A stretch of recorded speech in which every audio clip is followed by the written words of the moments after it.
স্ত্রীর সাথে শারীরিক সম্পর্ক ছাড়া কিভাবে দাম্পত্য জীবন টিকিয়ে রাখা সম্ভব?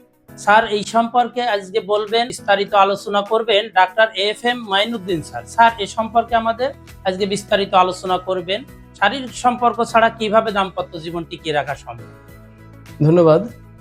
আসসালামু আলাইকুম। আসলে আমাদের বর্তমান সময়ে পারিবারিক বিচ্ছেদ ঘটে যাওয়ার অন্যতম বড় একটি কারণ হচ্ছে শারীরিক সম্পর্কের অবনতি।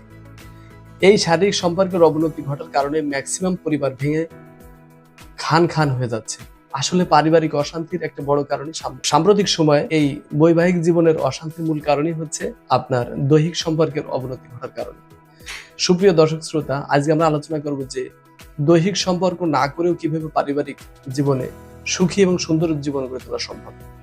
আসুন আমরা আলোচনা করি। দৈহিক সম্পর্ক না করেও একটা পরিবারকে টিকে রাখা সম্ভব এবং সুস্থ পরিবেশ গড়ে তোলাও সম্ভব। একটা পারিবারিক জীবনে পুরুষের হয়তোবা দৈহিক দুর্বলতা থাকতে পারে বা মানসিক সমস্যা থাকতে পারে, নানাবিধ রোগও থাকতে পারে, অথবা ডায়াবেটিস থাকতে পারে।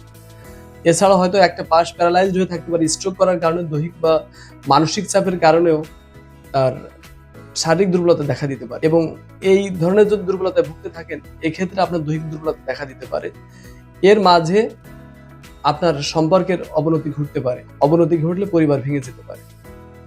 এটা আমাদের সমাজের একটি প্রধান কারণ হয়ে দাঁড়িয়েছে। এক্ষেত্রে বলবো যে পারিবারিক সম্পর্ক যদি অবনতি ঘটে তাহলে আমাদের পুরো জীবনটাই ধ্বংস হয়ে যায়। আসলে পারিবারিক জীবন ভালো করে গড়ে তুলতে হলে বা পারিবারিক জীবনে সুখী হতে গেলে শুধু কি দৈহিক সম্পর্কে যথেষ্ট? দৈহিক সম্পর্কই প্রধান? না। আসুন আমরা আজকে বিষয়ে আলোচনা করি। আবেগীয় ঘনিষ্ঠতা, ইমোশনাল ইন্টিমেসি, এটা একটি প্রধান আলোচ্য বিষয়।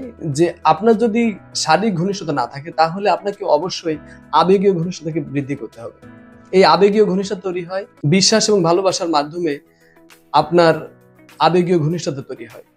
আপনি আপনার স্ত্রীকে কখনো অবিশ্বাস করবেন না, চেষ্টা করবেন বেশি করে তাকে প্রাধান্য দেওয়ার। আপনার স্ত্রীর সাথে আপনি বারবার কমিউনিকেশন রাখুন। আপনি বিভিন্ন সময় দিনে কয়েকটি বার তাকে ফোন দিন, অথবা ভিডিও কলে কথা বলুন, অথবা তার সাথে সুসম্পর্ক গড়ে তোলার জন্য বিভিন্ন সময় তার সাথে আলোচনা করুন।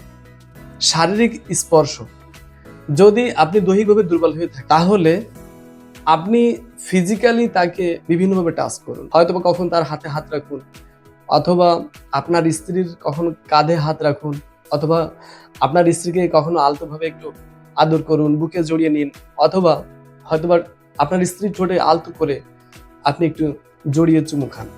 এটাও আপনার এবং আপনার স্ত্রীর মাঝে একটা নিবিড় সম্পর্ক তৈরি হবে। আপনার স্ত্রীকে নৈতিক শিক্ষা দিন।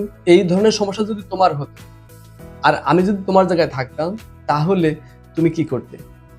তুমি কি আমাকে ছেড়ে যেতে পারতে, বা আমি কি তোমাকে ছেড়ে যেতে পারতাম? আপনার স্ত্রীকে ধর্মীয় শিক্ষা দান করুন।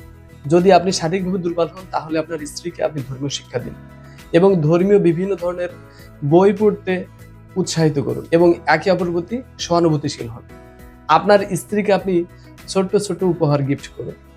আপনার স্ত্রী, যেহেতু আপনি শারীরিকভাবে দুর্বল, আপনার স্ত্রীকে আপনি বিভিন্ন সময় ছোট্ট ছোট্ট গিফট বা উপহার তাকে দান, তাহলে দেখবেন আপনার স্ত্রী আপনার প্রতি সদস্য থাকবে। এতে আপনাদের সম্পর্কের ঘনিষ্ঠতা তৈরি হবে। আপনার বাচ্চাদের প্রতি যত্নশীল হতে শেখান। আপনার স্ত্রীকে আপনি আপনার সন্তানদের ভবিষ্যৎ উজ্জ্বল করার জন্য, আপনার বাচ্চাদের প্রতি নিবিড় ঘনিষ্ঠ সম্পর্ক গড়ে তোলার জন্য তাদের প্রতি যত্নকে বাড়িয়ে দিন। আপনার স্ত্রীকে সময়ে অসময়ে একটু ঘুরতে নিয়ে যান।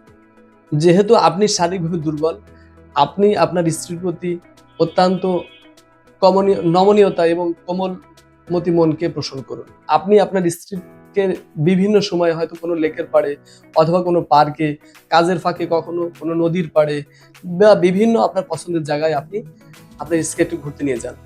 তাহলে দেখবেন তার মনও ভালো থাকবে।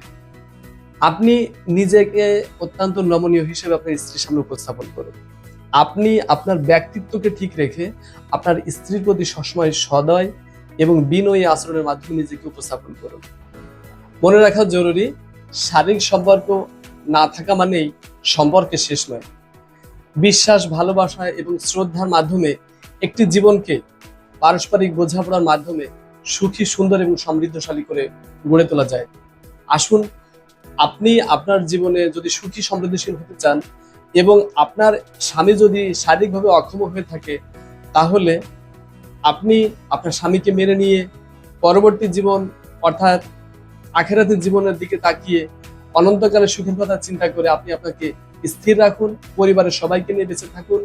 এটাই শুধু শেষ কথা নয়। ভালোবাসা শুধু মানসিক প্রশান্তি, ভালোবাসা শুধু শারীরিক সমৃদ্ধিশীল সম্পর্ক নয়।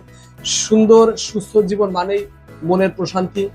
আর এছাড়াও যদি আপনি মনে করেন যে আপনার শারীরিক দুর্বলতা হয়তো হৃদরোগের কারণে হতে পারে, অথবা ডায়াবেটিসের কারণে হতে পারে, অথবা প্রচন্ড মানসিক চাপের কারণে হতে পারে, অথবা অন্য কোনো শারীরিক বড় ধরনের অসুখের কারণে, অথবা নানা ধরনের অ্যান্টিবায়োটিক বা অন্য কোনো ওষুধের সাইড ইফেক্টও আপনার শরীরে এই ধরনের শারীরিক দুর্বলতা তৈরি হতে পারে, অর্থাৎ আপনি ধাতুগতভাবে অর্থাৎ সেক্সুয়ালি দুর্বল হতে পারেন। এক্ষেত্রে আপনাকে ভালো মানের একজন হোমিওপ্যাথ ডাক্তার দেখাতে হবে। এবং আপনি স্থায়ী সমাধান যদি পেতে চান, এর থেকে নিজেকে উত্তরণ করতে চান, তাহলে আপনি আমাদের সাথে অনলাইনে দেখানো আমাদের স্ক্রিনে নাম্বারে যোগাযোগ করতে পারেন। আপনি হোয়াটসঅ্যাপে ভিডিও কলে আমাদের সাথে কথা বলতে পারেন, সরাসরি এসে আমাদের সাথে চিকিৎসা নিতে পারেন। আশা করছি আপনার বৈবাহিক জীবন আপনি সমৃদ্ধশীল হবেন, সুখী হবেন এবং আপনার এই ধরনের পারিবারিক অশান্তি থেকে আপনি মুক্তি পাবেন। সুপ্রিয় দর্শক শ্রোতা, দেখা হবে অন্য কোনো ভিডিওতে। সে ভালো থাকুন। আসসালামু আলাইকুম।